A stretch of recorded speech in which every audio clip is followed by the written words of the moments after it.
दोस्तों, क्या आपको पता है कि आजकल के इस दौर में जहां टेक्नोलॉजी और कंफर्ट ने हमारी लाइफस्टाइल को आसान बना दिया है, वहीं कई तरह के दर्द और एलिमेंट्स भी हमारे साथी बन गए हैं, ऑलमोस्ट जीवन साथी ही बन गए हैं। और इन्हीं में से एक बहुत ही कॉमन प्रॉब्लम है sciatica पेन। तो आज के इस वीडियो में हम घर बैठे कुछ आसान सी एक्सरसाइजेस से इस दर्द से परमानेंट राहत पाने की कोशिश करेंगे। दोस्तों, sciatica पेन जैसा कि इसके नाम से ही जाहिर है, वो दर्द होता है जबकि हमारी शाटिक नर्व इरिटेटेड होती है या किसी चीज से प्रेस हो जाती है और वहां से इस नर्व की पूरी लेंथ में दर्द होने लग जाता है। शाटिक नर्व हमारी बॉडी की सबसे बड़ी और सबसे लंबी नर्व है, जो कि कमर से शुरू होती है, लोअर बैक से शुरू होती है, लेग्स से होती हुई जाती है और पैर के तलवे तक पहुंचती है। इसका जो पेन होता है दोस्तों, ये हमारे रोजमर्रा के कामों में भी दिक्कत कर सकता है, इतना ज्यादा होता है। लेकिन गुड न्यूज ये है कि कुछ टारगेटेड एक्सरसाइजेस से आप इस पेन को कम कर सकते हैं। आज मैं आपको वो 3 एक्सरसाइजेस बताने जा रहा हूं दोस्तों, जो कि शाटिक पेन को कम करने के लिए सबसे ज्यादा इफेक्टिव है मेरे एक्सपीरियंस में। तो मेरे साथ बने रहिए इस वीडियो में और देखिए कि कैसे आप भी इन सिंपल एक्सरसाइजेस को अपने डेली रूटीन में इनकॉर्पोरेट करके शाटिका पेन से रिलीफ पा सकते हैं। तो सबसे पहली एक्सरसाइज है नी टू चेस्ट स्ट्रेच। ये एक्सरसाइज आपके लोअर बैक को रिलैक्स करती है और शाटिक नर्व पर जो प्रेशर पड़ता है उसको कम करके पेन से रिलीफ दिलाती है। जब आपका लोअर बैक रिलैक्स होता है तो ऑटोमेटिकली शाटिका से जुड़ी हुई जो डिस्कम्फर्ट होती है वो भी कम हो जाती है। चलिए स्टेप बाय स्टेप देखते हैं कि ये एक्सरसाइज आपको कैसे करनी है। इस एक्सरसाइज को करने के लिए आप सबसे पहले सीधे लेट जाइए। आपके जो घुटने हैं वो मुड़े हुए होने चाहिए और पैर सीधे फ्लैट जमीन पर टिके हुए होने चाहिए। अब एक घुटने को जेंटली अपनी चेस्ट की तरफ आप खींच कर लाइए यूजिंग योर हैंड्स, ताकि सपोर्ट आपको मिले, और दूसरे पैर को आप फ्लैट इसी तरह रखिए, या फिर आप चाहें तो इसको लेग को स्ट्रेच आउट भी कर सकते हैं, जैसे भी आपको कंफर्टेबल लगे। इस पोजीशन को आप 20 से 30 सेकंड के लिए होल्ड कीजिए और फिर सेम एक्सरसाइज दोहराइए अपने अपोजिट लेग के साथ। इस तरह से 8 से 10 बार आपको दोनों लेग्स के ऊपर ये स्ट्रेच करनी है। टिप्स और प्रिकॉशंस की अगर बात करें तो सबसे इंपॉर्टेंट ये कि आपको कभी भी ओवर स्ट्रेचिंग नहीं करनी है। अगर आपको इस स्ट्रेच को करने से किसी भी तरह का एक्स्ट्रा पेन फील होता है तो तुरंत इस एक्सरसाइज को रोक दीजिए और मत कीजिए। और हाँ, अपनी ब्रीदिंग को आप नॉर्मल रखिए, सांस को रोकिए नहीं, बल्कि डीप ब्रेथ्स लेते रहिए। खास तौर से अगर आप कोई आईटी प्रोफेशनल हैं या फिर कोई ऐसी जॉब करते हैं जहां आपको लॉन्ग आवर्स तक सिटिंग के कारण शाटिक पेन शुरू हो गया है, तो ऐसे में regularly knee to chest stretch करने से आपको काफी रिलीफ मिलेगा। नी टू चेस्ट स्ट्रेच के बाद अब हम बात करेंगे एक और इंपॉर्टेंट स्ट्रेच की, जो है पिरिफॉर्मिस स्ट्रेच। पिरिफॉर्मिस दोस्तों एक छोटी सी मसल होती है जो कि आपके बटक्स के एरिया में होती है और ये डायरेक्टली शाटिक नर्व के ऊपर चिपकी हुई होती है।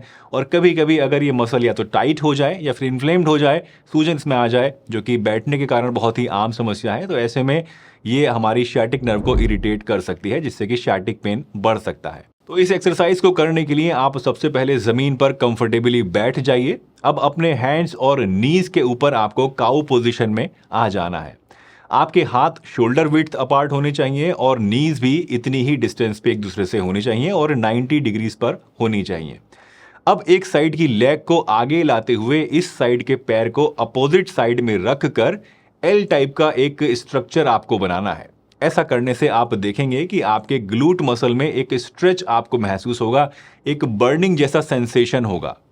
इस स्ट्रेच को इसी पोजीशन में 1 मिनट तक आप अच्छे से महसूस कीजिए और फिर वापस से अपनी ओरिजिनल पोजीशन में यानी काउ पोजीशन में आ जाइए।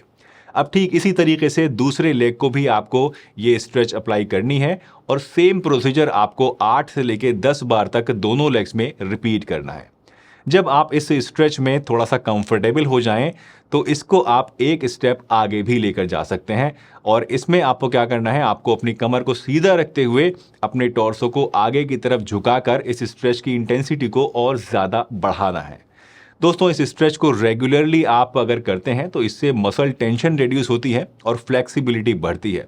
इससे शाटिक पेन में आपको काफ़ी ज़्यादा रिलीफ मिलता है। लेकिन एक बात का इसमें भी आप ध्यान रखिएगा कि बहुत ही एहतियात से आपको ये वाली स्ट्रेच करनी है। कमर को आगे की तरफ बेंड नहीं करना है और इसके साथ साथ अगर आपको पेन की इंटेंसिटी में इंक्रीमेंट नज़र आए, ये एक्सरसाइज करने में बहुत ज़्यादा डिस्कम्फर्ट लगे कि ये करने से दर्द मेरा बढ़ रहा है, तो ऐसे में इस स्ट्रेच को आप नहीं करें और किसी अच्छे प्रोफेशनल फिजियोथेरेपिस्ट से कंसल्ट करके ही कोई एक्सरसाइज शुरू करें। आइए अब हम मूव करते हैं हमारे नेक्स्ट स्ट्रेच की तरफ, जो कि है स्पाइनल स्ट्रेच।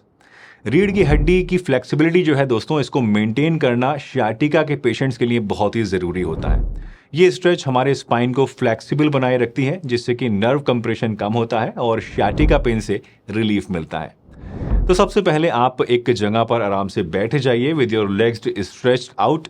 अब एक लेग को बेंड कीजिए और उसके फुट को अपोजिट नी के बाहर की तरफ रखिए। फिर अपने अपोजिट हैंड से बेंड किए हुए जो नी है उसको टच कीजिए और जेंटली अपने स्पाइन को ट्विस्ट कीजिए। इस पोजीशन को आप 20 से 30 सेकंड तक होल्ड कर सकते हैं और उसके बाद रिलैक्स कीजिए, वापस से अपनी पोजीशन में आ जाइए और फिर यही चीज़ आप दूसरी लेग के ऊपर, दूसरी साइड के ऊपर भी अप्लाई कीजिए।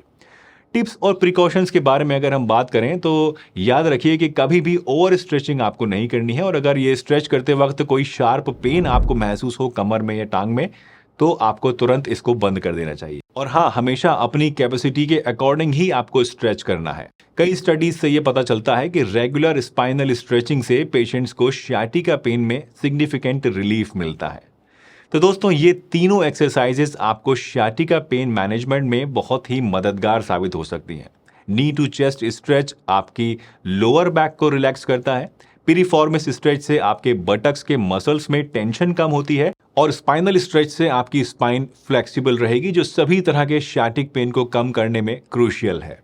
लेकिन हाँ दोस्तों, इन एक्सरसाइजेस को रोजाना करने से ही आपको लॉन्ग टर्म में असली फायदा होगा। लेकिन अगर आपको लगता है कि पेन बहुत ज्यादा है या फिर ये एक्सरसाइजेस करने में आपको कोई परेशानी हो रही है या दर्द कम नहीं हो रहा है, तो प्लीज किसी प्रोफेशनल फिजियोथेरेपिस्ट या योगा इंस्ट्रक्टर से भी आप कंसल्ट जरूर कर लीजिए। और हाँ, इसके बाद ये वाली वीडियो भी जरूर देखिएगा, क्योंकि इसमें मैंने आपको सियाटिका पेन रिलीफ में क्या खाना चाहिए, क्या नहीं खाना चाहिए, इसके बारे में डिटेल से बताया है। चलिए, इसी के साथ मुझे दीजिए इजाजत।